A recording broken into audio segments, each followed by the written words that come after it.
Hello, hello, hello, citizens of the Writer's Corner podcast. This is your host, author Anthony Avina, and today I am here to discuss a short story I just wrote or published or whatever. Um, this week is episode 57 of the Writer's Corner podcast, and we're actually doing 3 podcasts this week. I took some time off podcasting and making YouTube videos overall um, to finish the rough draft of my young adult novella, which is called Welcome to Nightmare Academy. It is the first of the Nightmare Academy series, which is a prequel to my Nightmare War series, which is my adult series. So, very happy with how the rough draft came out. Now it's going to be editing time pretty soon. But I wanted to get some podcasts done, so I'm going to be doing a reading of A Long Walk Home, an original Halloween short story that is published on Wattpad. If you guys want to read it, you can go follow the link down below. I'm only going to read a part of it, I believe, because I don't want to give the whole thing away. I want you guys to go read it. So I'm probably going to read part 1, which kind of sets up the story. It is Halloween related. It has to do with the legend of Sam Hain. So that's it. It's going to be a short episode this time. So here we go. An original work by author Anthony Avina. This is A Long Walk Home, Part 1. Brandon Caldwell hated Halloween. It was a cool evening in the city of Los Angeles, and Brandon watched as the sun set over the Pacific Ocean. The warm orange of the sunset setting, the cool water on a crystalline fire. The young up-and-coming writer had spent the afternoon with his girlfriend, Jenna, walking along the beach and talking about the coming days ahead. Her with an upcoming audition for a television show, and him with a deadline on his second novel. Before the sunset, Brandon had been holding Jenna's hand, looking into her warm brown eyes, and drinking in her perfect smile. Then he'd spotted the first of many people celebrating Halloween, dressed as a giant hot dog and dancing along the Venice beachfront. He'd look upon the man, dancing in his ridiculous costume, and had shaken his head in disgust. "I'll never understand people's love for this damn holiday," Brandon had said. "Why do you hate it so much?" Jenna had asked. The whole idea of dressing up in those ridiculous costumes, getting candy from strangers who could easily be lacing it with poison, and the added sexual pressure young people get put on themselves, it all makes me so sick. "Okay, Grandpa, we get it. Listen, I'm going to go to the restaurant and work a shift. If I can get out of there early enough, I'll drop by your place and we can have a romantic evening. And forget about this whole holiday. Just try to relax and remember, this is all make-believe. Don't take yourself so seriously," Jenna had teased. Brandon had smiled and nodded, knowing he took his disdain for the holiday too seriously. They'd kissed each other goodbye, and then he watched her drive away, leaving him with a long walk back to his apartment a few blocks away. As he watched the sun finally set, and he decided to make his way home, he walked across a small shop near the edge of Venice Beach.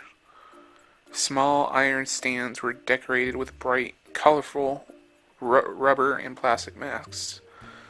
The empty eyes of werewolves, zombies, serial killers, sugar skulls, and more stared at Brandon as he walked by, as if their non-existent glare were drawing him in with their stare.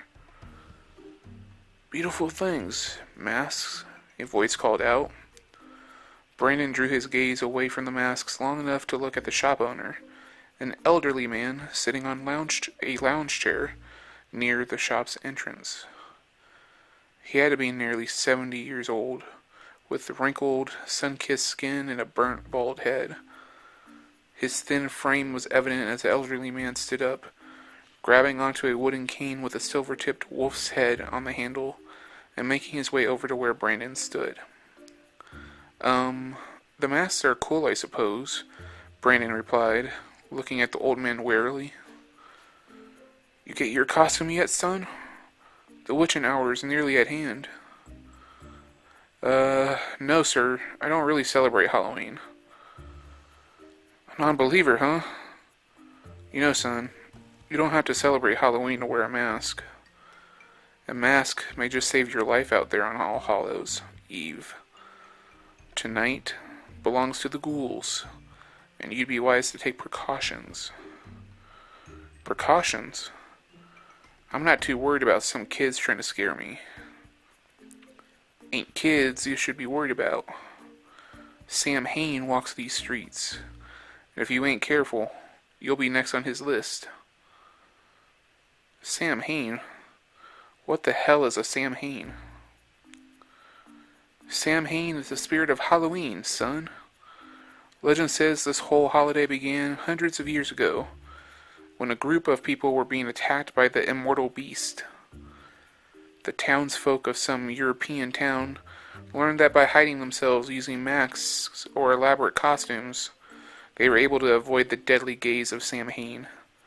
And so now every year the people of the world wear masks and costumes, because if they don't, Sam Hain will either kill you, or worse, make you his servant.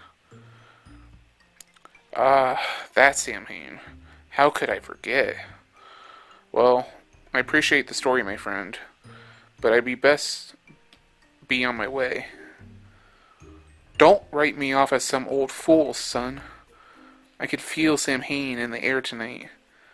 I've seen his deathly figure before, and it ain't a pretty sight. Take the mask. I'm not interested in buying anything, man. Don't need your money, son. Made plenty of it today. Take this and survive, I'm begging you. Listen, old man, I'm fine. Thanks for the story, but I don't believe in any of that stuff. Have a good night. With that, Brandon had left, the old man calling out to him feebly but to no avail. As he left the beach behind and made his way home, a shiver ran down his spine, and although he saw no one else on the street, he felt as if 1,000 eyes were glaring at him from hidden posts. That was part 1, guys. That is going to be it for me today. Thank you guys so much for listening. That was part 1 of A Long Walk Home, an original Halloween-themed short story. You can read the full story over on Wattpad.com. Just search for me, author Anthony Avina, or the story, A Long Walk Home. And it is only 4 parts long. It's a very short story, but it was a lot of fun to write, and I hope you guys will enjoy it. If you guys like it on Wattpad, if you could give it a like or share the story, leave a comment on it. It would be great to hear from you guys, and it's completely free to read. You don't have to pay for anything, so it'd be awesome if you guys could go check it out. You can use your iOS app, the Wattpad iOS app or Android app, or you can go on the computer, wattpad.com. Thanks so much for listening to this reading, guys. For the next episode 58 of the Writer's Corner podcast, I am actually going to be taking the audio from a video that I'm doing, which is going to be my top 5 horror books to read at Halloween. So make sure you stay tuned for that. And yeah, that's it, everyone. Thanks for watching. Please give this video a big thumbs up. Like this video, comment on it, favorite it, and share it. And if you have not yet, please hit that subscribe button. It would mean the world to me if you did. And click the eye in the sky to see today's recommended videos, playlists, and more. Hope you guys are having a great Halloween week. Make sure you stay safe out there and beware, for who knows, maybe Sam Hain walks your street. Thanks for listening, guys, and I'll see you next time for a brand new episode of the Writer's Corner podcast. This is your host, author Anthony Avina, signing out. Long days and pleasant nights, my friend.